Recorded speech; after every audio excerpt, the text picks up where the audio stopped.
Hello students, welcome to the learning channel. आज हम लोग क्लास 12th की इंग्लिश बुक का chapter first the last lesson के शॉर्ट आंसर टाइप क्वेश्चंस को करेंगे। और वीडियो शुरू करने से पहले मैं आप लोगों से एक रिक्वेस्ट करूंगा, अगर आपको वीडियो अच्छी लगे तो प्लीज़ चैनल को सब्सक्राइब करें और वीडियो को ज़्यादा से ज़्यादा शेयर करें। चलिए वीडियो शुरू करते हैं। तो पहला क्वेश्चन है, what was the bulletin board. Bulletin board क्या था, हाउ वाज इट इम्पोर्टेंट, और ये कैसे महत्वपूर्ण था। इम्पोर्टेंट का मतलब महत्वपूर्ण होता है, और ये कैसे महत्वपूर्ण था। तो इसका आंसर देखते हैं। The bulletin board was where. तो बुलेटिन बोर्ड वहां था, where all the official notice, जहां सभी आधिकारिक सूचनाएं फ्रॉम द जर्मन अथॉरिटीज, यानी कि जर्मन अधिकारियों की, वर डिस्प्लेड। डिस्प्लेड का मतलब होता है प्रदर्शित होना। तो बुलेटिन बोर्ड वह था जहां सभी जर्मन अधिकारियों की आधिकारिक यानी कि सरकारी सूचनाएं प्रदर्शित होती थी। इट वॉज इम्पोर्टेंट, यह महत्वपूर्ण था, बिकॉज क्योंकि people would gather there to read about new orders. लोग वहां, गैदर का मतलब होता है इकट्ठा होना, लोग वहां नए आदेश, न्यू ऑर्डर्स यानी कि नए आदेश के बारे में पढ़ने के लिए इकट्ठे होते थे। तो बुलेटिन बोर्ड था वो महत्वपूर्ण इसलिए था कि वहां पे जो भी जर्मन अधिकारी थे उनकी आधिकारिक सूचनाएं प्रदर्शित होती थी, और लोग उन सूचनाओं को पढ़ने के लिए वहां एकत्रित होते थे, इकट्ठे होते थे। विच ऑफन ब्राउट बैड न्यूज, जो कई बार बुरी खबरें होती थी या बुरी खबरें लाते थे। अगला क्वेश्चन देखते हैं। What did M. Hamel say when Franz reached the school? What did M. Hamel say? M. Hamel ने क्या कहा when, जब फ्रांस reached the school, जब फ्रांस स्कूल पहुंचा। तो इसका आंसर देखते हैं। M. Hamel calmly told Franz to go to his seat.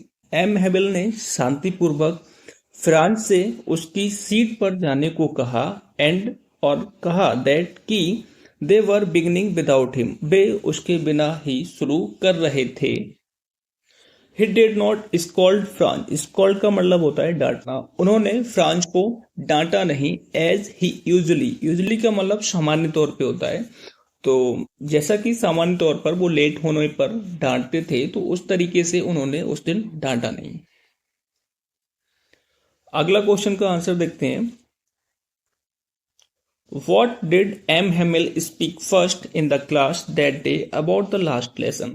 That day, उस दिन M. Hamill ने अंतिम पाठ के बारे में क्लास में सबसे पहले क्या कहा। तो इसका आंसर देखते हैं। M. Hamill told class, M. Hamill ने क्लास को बताया that कि it was their last French lesson, यह उनका अंतिम फ्रेंच लेसन था। Because, क्योंकि the new order from Berlin prohibited the teaching of French in the school of Alsace and Lorraine।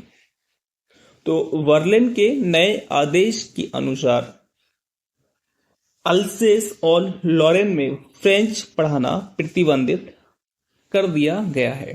तो ये उन्होंने, एम हेमेल ने क्लास को बताया कि अब से अल्सेस और लॉरेन के स्कूल में फ्रेंच नहीं पढ़ाई जाएगी, जर्मन से आदेश आया है और इन जगहों पर फ्रेंच पढ़ाना प्रतिबंधित कर दिया गया है। तो चलिए फोर्थ क्वेश्चन का आंसर देखते हैं। What did France think after hearing about the lesson. तो फ्रांस ने लेसन के बारे में सुनकर क्या सोचा।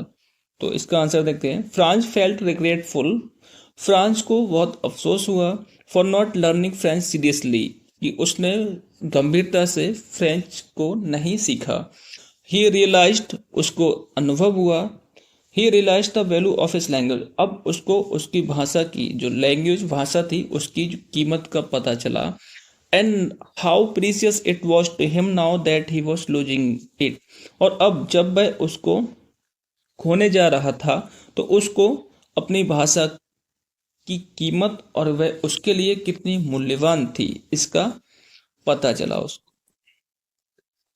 तो ये फोर्थ क्वेश्चन का आंसर था। फिफ्थ का देखते हैं। Did Franz recite the participles, क्या फ्रांस पार्टिसिपल्स को याद कर पाया।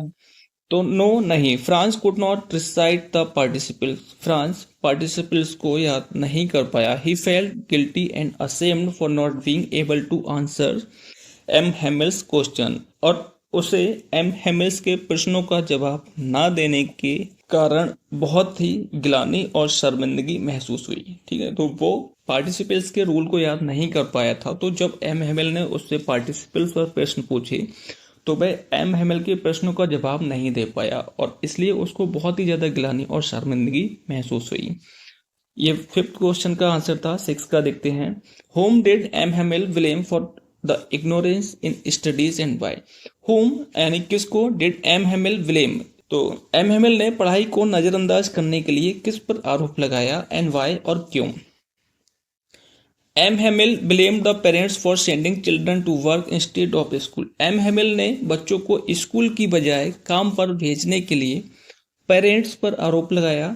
The children for being careless, बच्चों पर केयरलेस होने के लिए आरोप लगाया, केयरलेस यानी कि लापरवाह होने के लिए आरोप लगाया। एंड हिमसेल्फ, और खुद पर, फॉर पोस्टपोनिंग लेसन्स को आगे टालने के लिए, एंड गिविंग हॉलीडेज, और छुट्टियां देने के लिए आरोप लगाया। तो एम हेमिल ने बच्चों के पेरेंट्स पे आरोप लगाया कि उन्होंने बच्चों को स्कूल की बजाय काम पर भेजना पसंद किया। बच्चों पर आरोप लगाया कि बच्चों ने लापरवाही बरती, ठीक है, उन्होंने लापरवाही दिखाई। और खुद पे आरोप लगाया कि उन्होंने लेसन्स को आगे के लिए टाल दिया और बच्चों को छुट्टियां दी। तो ये सिक्स क्वेश्चन का आंसर था। सेवन का देखते हैं। What did M Hamel say about the language and its importance. M Hamel ने लैंग्वेज और इसकी इम्पोर्टेंस के बारे में क्या कहा। तो M Hamel said that, M Hamel ने कहा दैट कि French language was the most beautiful language in the world. French भाषा दुनिया की सबसे सुंदर भाषा थी। क्लियर, साफ, लॉजिकल, तर्कसंगत एंड प्रिसाइज। प्रिसाइज का मतलब सटीक, बिल्कुल सटीक। उन्होंने बताया कि फ्रेंच भाषा थी वो दुनिया की सबसे अच्छी भाषा थी, साफ, तर्कसंगत और बिल्कुल सटीक। And that people should guard it, और उन्होंने कहा कि लोगों को इसको सुरक्षित रखना चाहिए, इसको बचाना चाहिए। इट बिकॉज, क्योंकि it is the key of to freedom, क्योंकि यह स्वतंत्रता की चाबी है। अगला क्वेश्चन देखते हैं। What did France think about the pigeons and why? France ने कबूतरों के बारे में क्या सोचा और क्यों। इसका आंसर देखते हैं। फ्रांस ने सोचा, if the Germans would make even the pigeons sing in German, क्या जर्मन्स पिजन्स को भी जर्मन सिखाएंगे। It shows his deep sorrow and fear of losing freedom and identity, यह उसकी पहचान और आज़ादी खोने के गहरे दुख को दर्शाता है। अगला क्वेश्चन देखते हैं। What did M Hamel observe there at last. M Hamel ने वहां अंत में क्या ऑब्जर्व किया। ऑब्जर्व का मतलब होता है निरीक्षण करना। उन्होंने किस चीज के लिए देखा या निरीक्षण किया। एट लास्ट, अंत में, M Hamel sat motionless. Motionless का मतलब होता है स्थिर। तो अंत में M Hamel motionless sat motionless in his chair, अपने चेयर पर बिल्कुल स्थिर बैठ गए। विद ए पेल फेस, एक उदास चेहरे के साथ।